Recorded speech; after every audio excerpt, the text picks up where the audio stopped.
O Egito, antes um abrigo de provisão durante a fome, se tornava agora um lugar de escravidão silenciosa e crescente. Os descendentes de Jacó viam-se agora sob a opressão de um novo rei, e levantou-se um novo rei sobre o Egito, que não conhecera a José. Êxodo 1:8. O povo hebreu havia crescido de maneira impressionante. Êxodo 1:7. Esse crescimento provocou medo.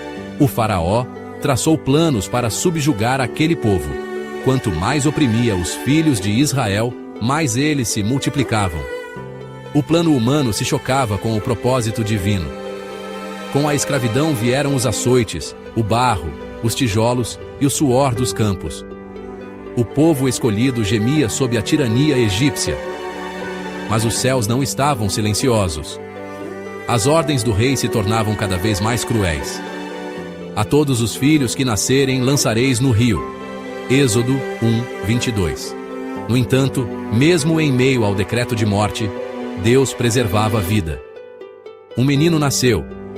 Seus pais o esconderam por 3 meses, até que não puderam mais. Em um ato de fé, colocaram-no numa cesta e o deixaram entre os juncos do rio. Anjos invisíveis velavam sobre aquela cesta. Ali, o céu interveio através do coração compassivo da filha de Faraó. Naquele momento, Deus movia peças silenciosamente no tabuleiro da história.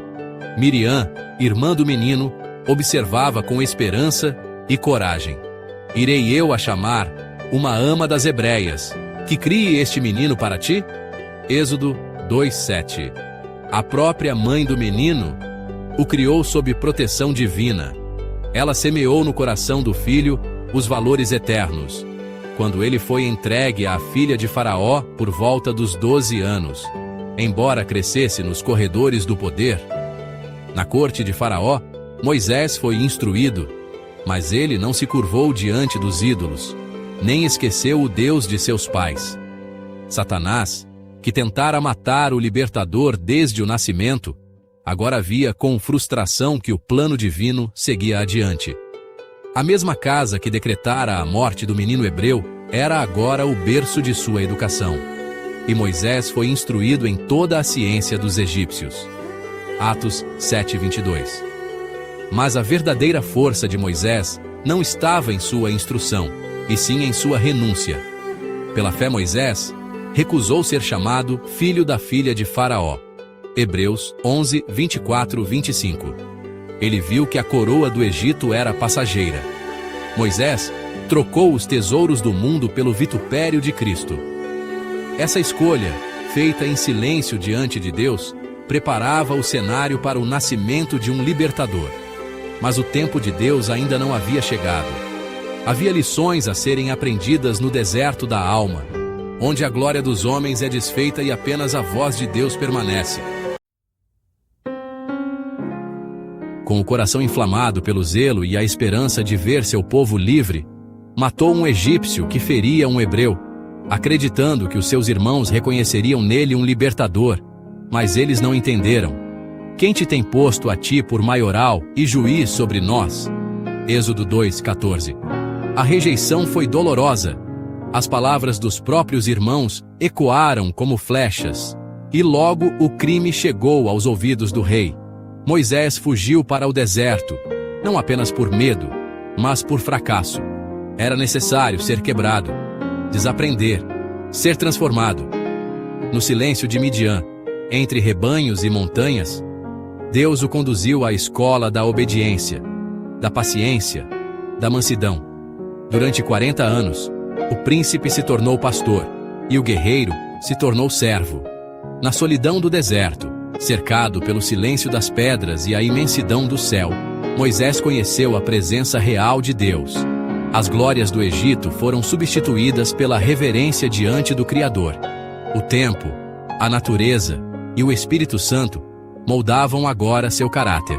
Foi ali, envolvido pela simplicidade e pela oração, que escreveu o Gênesis, e que o orgulho do passado foi dissolvido em humildade. E Moisés era muito manso. Números 12:3. Na quietude sua fé se fortaleceu. Seus pensamentos se voltavam dia e noite para seu povo, e suas orações subiam como incenso. E então, quando o tempo se completou, uma sarça em chamas marcou o início de um novo capítulo. O mesmo Deus que havia prometido libertação, agora o chamava com voz clara. Êxodo 3, 5, 6.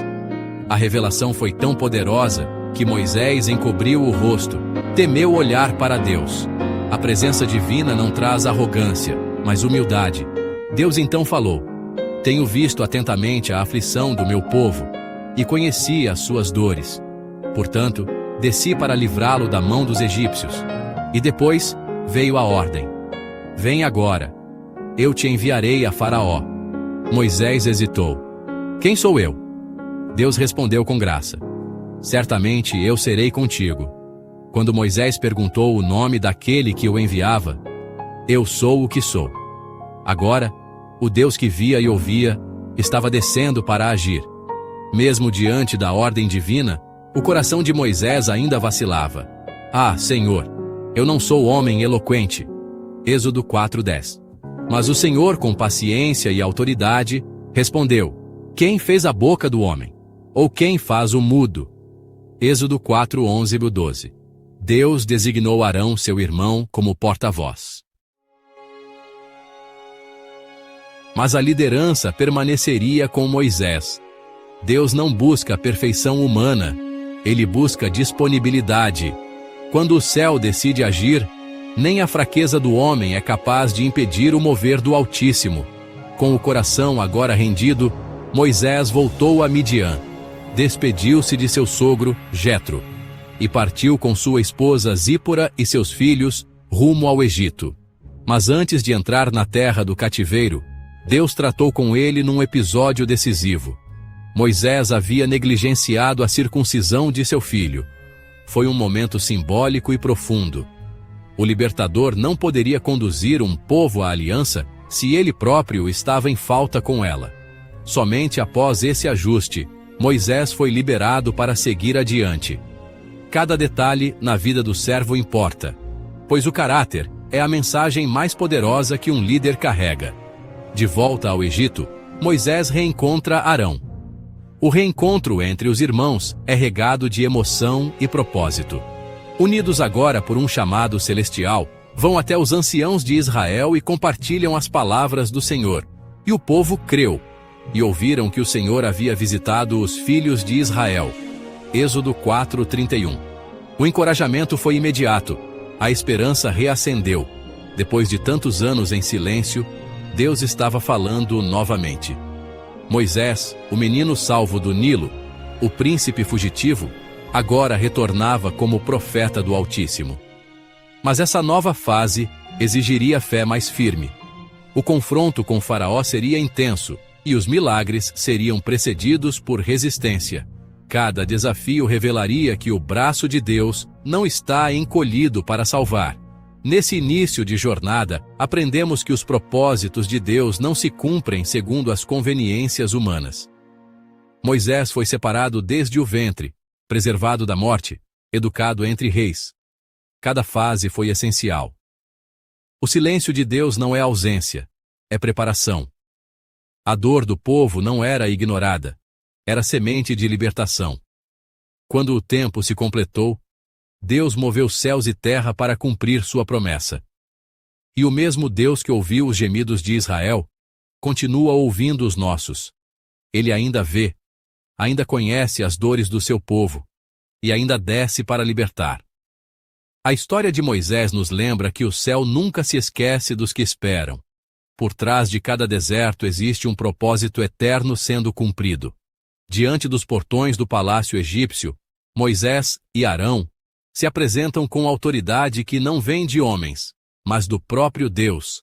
A tensão é palpável. A memória de Moisés como príncipe ainda ecoava nas colunas daquele império.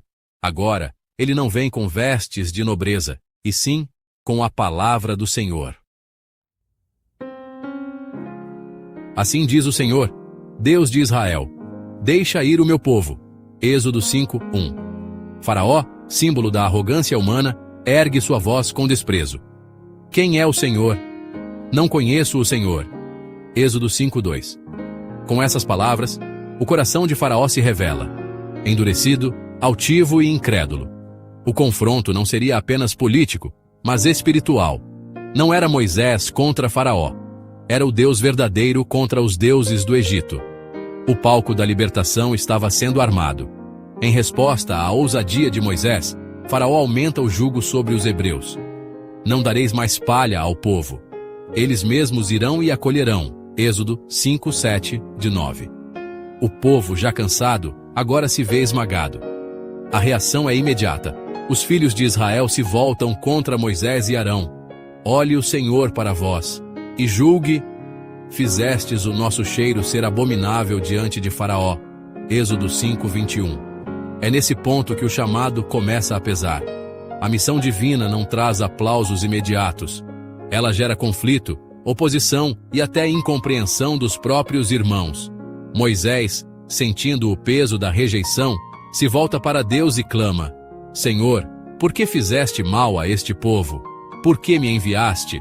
Êxodo 5, 22. Mas é no vale da dúvida que Deus firma os pés do seu servo. O Senhor, em resposta ao lamento de Moisés, declara com firmeza: Agora verás o que hei de fazer a Faraó. Êxodo 6, 1. Deus revela seu plano com profundidade espiritual. Eu sou o Senhor. Pelo meu nome, o Senhor, não lhes fui perfeitamente conhecido. Êxodo 6, 3. Aqui, o Senhor está revelando não apenas seu poder, mas sua identidade relacional. A redenção não seria apenas uma libertação física, mas a revelação de um Deus que deseja habitar entre seu povo.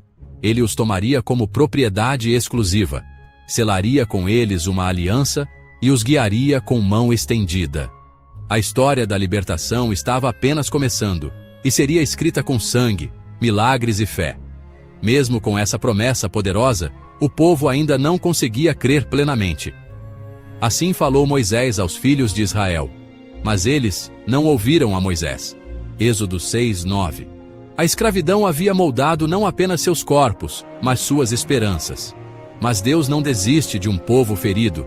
Ele insiste, orienta Moisés a falar novamente com Faraó. Eis que eu sou incircunciso de lábios. Como, pois, me ouvirá Faraó? Êxodo 6:30. O Senhor reafirma seu chamado. A história da salvação nunca foi sobre a força dos homens, mas sobre o amor imutável de Deus. E é esse amor que agora se move para libertar. Chegamos ao fim de mais um capítulo fascinante da história de Moisés. Vimos a mão de Deus agindo em cada detalhe, desde o berço no Nilo até o deserto de Midian, moldando um líder improvável para uma missão impossível. A jornada de Moisés é um testemunho de que o tempo de Deus é perfeito e que ele prepara seus escolhidos mesmo nos lugares mais inesperados. Mas a história está longe de terminar. Prepare-se, porque no nosso próximo vídeo mergulharemos no clímax do confronto divino, as temíveis pragas do Egito. Não perca a continuação dessa saga de fé, poder e libertação. Que a paz de Deus esteja com você. E até o próximo vídeo, onde veremos o braço forte do Senhor se estender para libertar o seu povo.